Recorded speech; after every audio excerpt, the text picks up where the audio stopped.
Saving 200,000 is easy. I would know because I hit it before 29. And I didn't come from money. My family came here to Netherlands as a refugee from Afghanistan. We started from zero. No home, no savings, just survival. When you grow up like that, you learn to live with only the essentials. Extra weren't a part of life. That taught me early that discipline isn't just a choice, it's survival. And that same mindset helped me to build over 200,000 by 29. Growing up, money wasn't casual, it was serious. If I wanted something, my mom would say, we will buy it when we have saved for it. Or, is it really necessary? And that stuck with me. We weren't poor, but we are cautious. That discipline built my foundation. I saw my parents rebuild a life from zero. No generational wealth, no financial knowledge, but they had resilience, and that gave me a belief. If they could create stability from nothing, I could take that foundation and climb one level higher. But let me be honest, I wasn't always smart with money. When I became a dental hygienist earning $8,000 to $9,000 a month, I did what most people do. I started spending to feel successful. I bought an Audi A5 for about $46,000. It was sleek and fast, and I thought I made it. But soon I saw the truth. That car didn't give me freedom.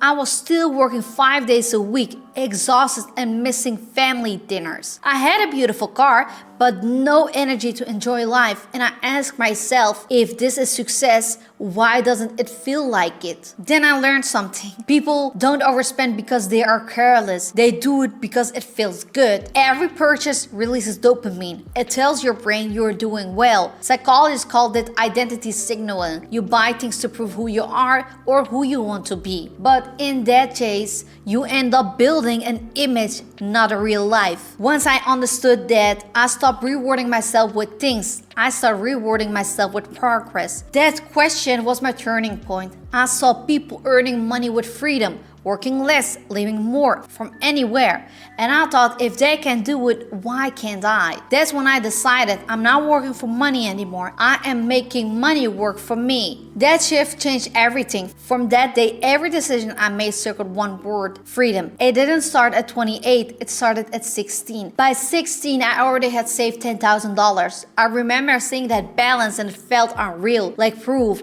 that small action compound. That was my first win, and it set my standard. If I could save 10,000 at 16, what could it do in 30 years? Turns out 200,000. After that, I built systems. I lived with my parents longer. I saved 70 to 80% of every paycheck. I invested automatically every month, and I picked a career with high pay and fewer work days. Dental hygiene was intentional. Most think wealth comes from making more. For me, it comes from needing less. I gave myself $100 or $200 for fun. I didn't see it as a sacrifice, I saw it as a strategy. Every dollar I saved became a soldier, working for me and buying me freedom. Then I asked a bigger question: how much money do I need to be free? That's when I found the FIRE movement, financial independence, retire early. I calculated my freedom number. My monthly cost was about $2,000, and that is about $24,000 a year. Using the 4% rule, I realized I need $600,000 invested. Then I would never have to work again. Not luxury, independence. So I built my strategy.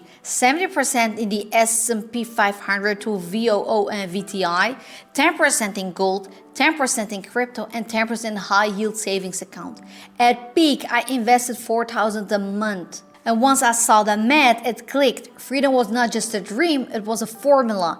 And when I hit $200,000, everything changed. That number used to feel huge, but once I got there, I realized something. It's just math. And I asked myself, what would it take to reach the 1 million? With $4,000 a month and 8% return, you reach $1 million in about 15 years. That is compound interest, not luck. So when people say $1 million is only for the founders of the rich, I'll say it's not. You need belief and time. The same habits built $1 million. Patience, automation, consistency. People say I do not live in the moment. Maybe, but I live for a future where time is mine. Audi couldn't give me that. A paycheck couldn't either. Every dollar I saw is an employee working for my future, and the more employees, the faster I stop trading hours for money. Freedom is not something you buy, it is something you build. Most people want proof before belief. But beliefs comes first. If you believe it's possible, you act like it's possible, and proof eventually follows. Here's how I did it and how you can do it too. Step 1, know your real cost. Step 2, live below your means. Step 3, automate savings and investing. Step 4 is income and not expenses. And step 5, track milestones. Make every level normal. Why do most people never find peace? Because the system is built to distract you. 60% of adults say money is their biggest stress, but they check their phone like 100 times a day. They see 1,000 of ads a day designed to trigger lack. It is called the hedonic treadmill. You buy, you get a high, then it drops, so you buy again. We are not fighting money, we are fighting biology. Save money and nothing happens, no dopamine, and that silence becomes peace and you stop needing chaos to feel alive. It took me 30 years to go from $10,000 to $200,000. Nothing is fast about that. The hardest part was believing small actions mattered, saving an extra $200, saying no to impulse, and choosing peace over pleasure. But it all stacked, and most people skip that part. They want a result, not a patient. But a freedom has a price, and that price is consistency.